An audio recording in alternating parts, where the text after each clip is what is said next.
Sabrina the Animated Series, Episode 51. Somehow a kid's floating in a suit in a kid's science class. I like seeing Sabrina in a lab coat. She thinks she'll be humiliated by the science fair competition. Chloe reassures her, which would only make sense if she was lying because of her impossibly dumb project idea.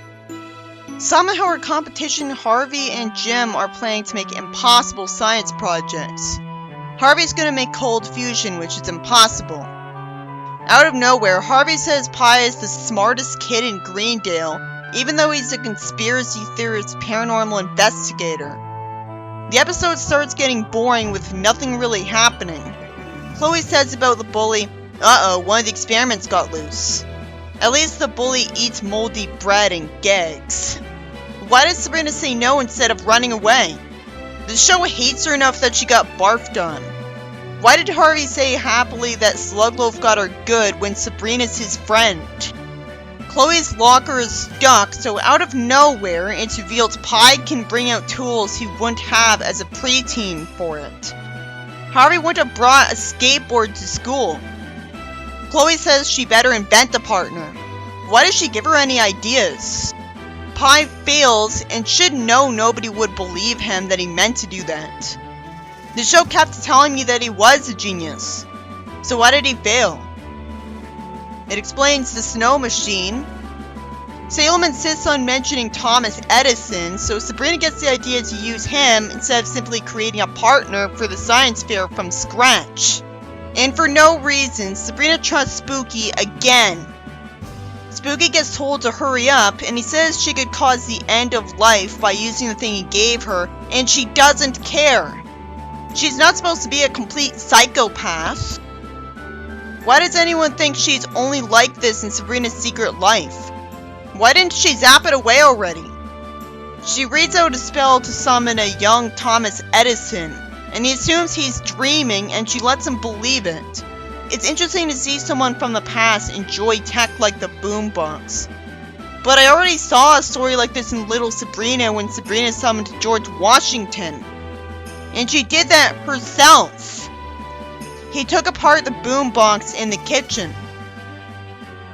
Why would no authority member in school question this new kid going to school and not need to see any papers? He pops out the locker hinges. How did Pi not think of that? You have to read the TV tropes page to find out that Pi is not his actual name. Apparently his real name is Perry, so his parents are still pretty stupid in the naming department, but it's not too bad. Harvey shows Edison out a skateboard. Chloe asks Sabrina who is this Tom guy. She asks Sabrina what are headphones and they disappear. Wouldn't they have disappeared before she asked that? Oh god, this episode is garbage. It expects us to believe that if he keeps staying in the present, technology will keep disappearing, even though 1, the past is not an alternate dimension that doing stuff in it will affect the current dimension with magic. And 2, he was always destined to be returned to the past by her, obviously meaning that there's no reason for this technology to disappear. And why would technology disappear one at a time instead of all at once? So Pi ends up suffering. How did Sabrina not always anticipate that the kid from the past would just make outdated inventions? Sabrina tells Chloe what she did, and she says he invented everything. Edison didn't invent the light bulb. He waited for someone to die so that he could buy the patent from his wife at a lower price and took the credit. Although he popularized the light bulb. But if this episode really cared, it would have explained that. Movies get replaced with a puppet show. This writer doesn't understand how to write time travel. Sabrina uses a payphone instead of just using magic to call Salem. Why doesn't she instantly explain a problem instead of saying she has a big problem? And it sure is convenient that payphones didn't disappear first. She asks what Spooky meant about disrupting time. If Salem can just look in a magic book for the answer, why hadn't Sabrina done that? Salem says there was no one in the past to invent what he was responsible for, when obviously someone else would have if Edison hadn't been there. What's the point of having him as a character here if it's not going to actually educate us on how Edison was like at that point? It'd have been more interesting, because he had OCD. Pi jealously tricks him into skateboarding to get attention. He had no common sense, thinking that he wouldn't get super final secret detention for endangering people skateboarding in the halls. There's no way there'd be a form of detention called that where someone would be behind glass. If the writer knew that mundane scenes and settings were too boring for Sabrina, maybe he shouldn't have written them. Because the 70s comic got away with barely showing school. This is normal Earth. It's supposed to be entirely realistic with the witchcraft contrasting it. Pi took forever to confess. Every time a mortal sees magic in the show, they get convinced by themselves that they were dreaming or hallucinated.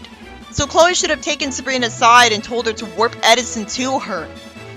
The vice principal has an annoying voice. They go into a cartoony elevator with no light in it. Why didn't Sabrina tell Harvey to stay put? She'll have to be covert about using magic then. A rock gets thrown in front of Edison with a piece of paper on it.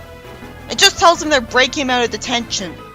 Grappling hooks pull the wall apart because of horses. Horses can't do that, they aren't that strong. Even if the horses are there to replace cars, there's no reason grappling hooks would still exist, right? The vice principal assumes Pi is responsible for this. To be fair, if he's supposed to be a super genius, apparently, then it makes sense that he would jump to that conclusion if his logic is that he must have used technology to do this. Sabrina reminds us of the bullshit that somehow, if Edison stays in the future long enough, the world will be permanently ruined. Edison's return to normal with the spooky jar. Floating kids are somehow able to float around Gem as the story ends. The writers aren't even trying with the show. Of course it got a lot less seasons than the sitcom. This boring episode had Sabrina arbitrarily trust Spooky to summon Thomas Edison for a science partner, even though she could have created someone herself who wouldn't just make outdated inventions because no duh, he's from the past. And the writer forces tangent because somehow technology keeps disappearing, even though Sabrina was always planning to return Edison to the past. And Edison didn't invent the light bulb, he just popularized it. And someone else could have invented the light bulb even if this is an alternate reality. And this only happened to force Sabrina to use horses to break him out of the unrealistic detention room that's just below the ground. I know the horses may be there because technology was going backwards, but she still must use magic to give them super strength. How is the writer so incompetent that he had Sabrina use a spell that she was told would kill everyone? I assume Spooky just lied to mess with her. But that makes no sense because he must want his magic to get used so that his intentional curses that ruin the spells can happen so that he can laugh evilly about them in private. Since the spells are always cursed, I can assume that the real reason technology is disappearing is that Spooky's curse is doing it. But that needed to be explained. The story could have been more interesting if Edison's actual personality was taken advantage of a lot more. It could have been a lesson about what OCD is like. I thought the episode would be interesting because Edison was surprised at the modern technology, but it got boring quick. All I'm being taught is the space will S up, don't summon your science partner from back in time. If it wanted to teach us that cheating at contests shouldn't be done, it needed to have her win and feel bad for the losers to show us the consequence. But that won't happen because she uncharacteristically didn't realize cheating was wrong. How can she possibly learn the lesson that it's wrong then? Having an unrealistic consequence is the definition of a broken S-up. Sabrina the Animated Series, episode 52. I can't stand the way the hairstylist is. Sabrina hates the way her hair looks, and somehow everyone likes it. She says her hair goes in front of her eye. He says she's being ridiculous, because she's not allowed to have a different opinion on how hairstyles can be good or bad. Somehow she asks what's gonna happen if she walks into school like that when she could just point to return her hair to normal. She's done that to change clothes. How did her aunt fail just because she had too much hairspray and gel? Well, that's not a plot that you should write then. Since when is hairspray and gel invented by mere mortals a way to make something immune to magic? Well, that explains why Tim can make an anti-magic invention. In this universe, they're potion ingredients. Sabrina covers her head, and Chloe says cool lampshade.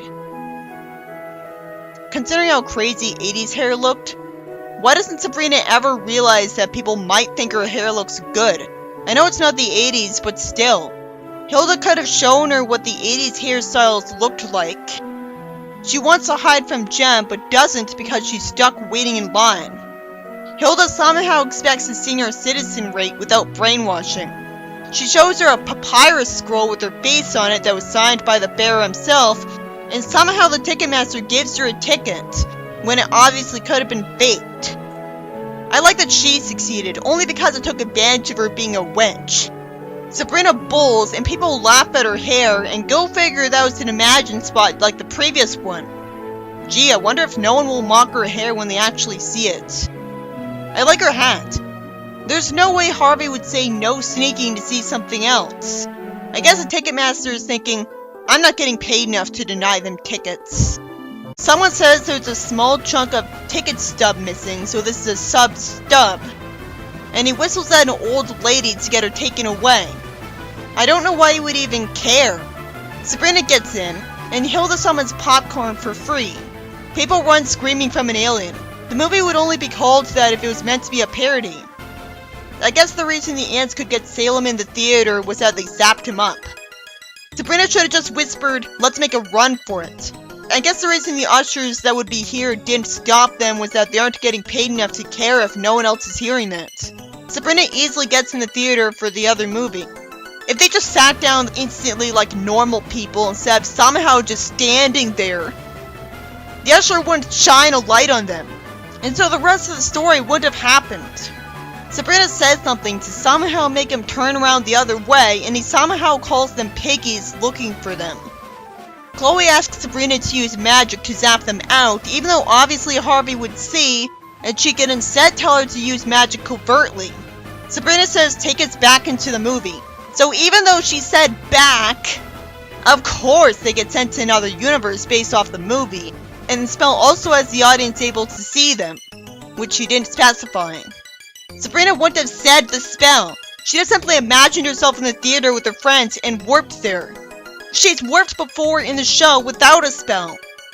A caption lands on Harvey's back, and somehow he loves that. I guess Sabrina healed him without even trying because she's so worried about him. I have to assume either he thinks he's dreaming or is playing dumb the whole time, and asks what they're talking about just to keep up the illusion. He would have heard Sabrina saying a spell in the first place.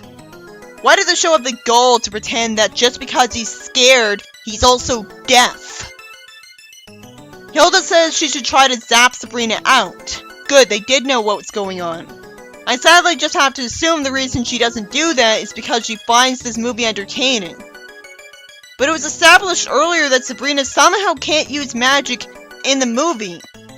It's very dumb. Harvey says the music changes with whatever they do. How is the movie focusing on them and not the real main characters of it? What a kooky spell. Maybe I knew Sabrina subconsciously wanted to be a movie star. It's satisfying to see the usher feel freaked out at seeing them on the screen and say he's in control again. He should have just assumed they were movie stars all along. He wouldn't think that they got into the movie magically. Unless he actually watched the movie before. So how does the film ever show the audience the real main characters again if he was able to focus on just Sabrina and her friends at all? The episode's giving them bad acting to try to entertain us, but I'm just even more bored because of it. What's the point of a Sabrina story where she's without magic for most of it? Sabrina conveniently causes the alien to complain about his girlfriend. He ends up explaining that he used to be human. The story wastes time with two people saying swell more than once, and he trips on nothing. Her dad had every reason to think he wasn't good enough for his daughter. As a kid, you hate that character, but as an adult, you realize he's right, and that doesn't make him evil. Because naturally, a part of growing up is realizing that just because someone's acting harsh doesn't mean they're evil. He wanted to look handsome, even though that wouldn't keep him from being clumsy again, so he'd have still not been good enough for her. So he went to a lab and got a potion poured in his mouth and went into a transformation machine, which would only work because of witchcraft. And the pet lobster of the scientist crawled in. He's spending so much time on the story of this non-Sabrina character. Harvey asks him where he got the spaceship from. Sabrina hypocritically says it's not his fault he's in a story with an illogical plot. But it could easily be explained what I assumed, that there's multiple aliens and he teamed up with them. Or that the mad scientist had the spaceship. Somehow the whole audience boos and says the film stinks because Sabrina feels bad for him, when anyone would. And I'm sure that was how the movie was supposed to be. She wants her to reunite with him. Somehow people are pushing a giant container. Sabrina tells people he's Freddy and no one believes her even though Peggy's hugging him. And she's not getting hurt by him. People believe Peggy though. They just only trust people from their village. Sabrina hammers the message home that it doesn't matter what you look like. Even though it would if you got mistreated for it. So obviously it does matter what he looks like because the entire village was planning to kill him for it. And she meant that she'd take off her hat. Hilda asks if this plot could be any hokier. Lampshading how the whole show sucks. It's sad when one of the best episodes of the show is only that way because it has the excuse that it's a bad movie. So it's supposed to have plot holes. It turns out Freddy can be returned to normal very easily. And Zelda says out loud that she'll return the kids to her. Harvey somehow said after this that he was in an interactive movie. But he should have just said he was dreaming. It's out of character that he didn't say that right away. Sabrina shows off her new hairdo and everyone applauds. The usher expects Sabrina and her friends to clean the floor of a theater. I wonder if that's a realistic punishment for them going to see a movie for free. They didn't do anything wrong. It's not like they could have paid for the movie and so they cheated the theater out of profit. What they did bothered him because he's an idiot. But you could say a lot of harmless things are evil just because they bother idiots. This episode is about Sabrina and her friends wanting to see a movie that got sold out. And Chloe pressures Sabrina to warp her back into the theater, even though Harvey's there, when obviously the real solution was to brainwash the usher into leaving them alone. And Chloe and Sabrina have this whole conversation at full volume, and Harvey and the usher don't hear them and prevent the plot. While it makes sense that Sabrina saying a spell to send them into a movie would do that, in that saying that would have made her imagine it, it all falls apart because she said back and she never went to inside the movie to begin with. She would have said to send them into the room showing the movie, and really she wouldn't have even said a spell to warp in the first place. At least the plot holes of the movie were justified in universe because it was supposed to be illogical. But first, even the slightest bit of effort from the writer could have justified it properly. The mad scientist was a warlock, and he made the spaceship. And it's hypocritical of the show. While the film could get boring with all the focus on its character, Sabrina was never really in danger because the supposed villain was a normal person. But the story still demonizes magic because she was scared until she found that out. So combine that with it being boring in the movie and it's still a bad episode. Especially since seeing something in black and white isn't exactly appealing to look at. But it's one of the least bad ones because Sabrina's lack of magic means I'm not always wondering why she doesn't use them. But you're throwing the baby out with the bathwater at that point. There's no way Sabrina would have had no powers in the movie universe. It should have instead been written that Sabrina wanted to stay there because she thought it'd be fun to see the whole movie from inside it. And if she had her powers the whole time, she'd have nothing to actually fear. If witches couldn't get out of movies just because they warped into them, there would be so many young witches that were trapped in movies permanently. The Witches' Council wouldn't put up with that. Kind of the reason why it'd make no sense for witches not to be monitored. It's supposed to be that it doesn't matter what you look like. But obviously it does matter what you look like, because an entire town was in an uproar and planning to kill somebody because they looked like an alien. I guess the lesson was, it's what you really like that counts, but it doesn't count because nobody would have believed Sabrina about it. If it weren't for Sabrina, Peggy wouldn't have found out who the alien was, so it wouldn't have mattered that she had a prior relationship with him. You can't really compare a new hairstyle to looking so ugly that everybody wants to kill you. And it clearly does matter what Sabrina looks like, because she got treated differently for it, just in a positive way, because people applauded her. I guess the real lesson was, it doesn't matter if you look like an ugly alien, you could still be a good person. But Sabrina didn't look ugly. And there's a lot of times where she's selfish or outright evil.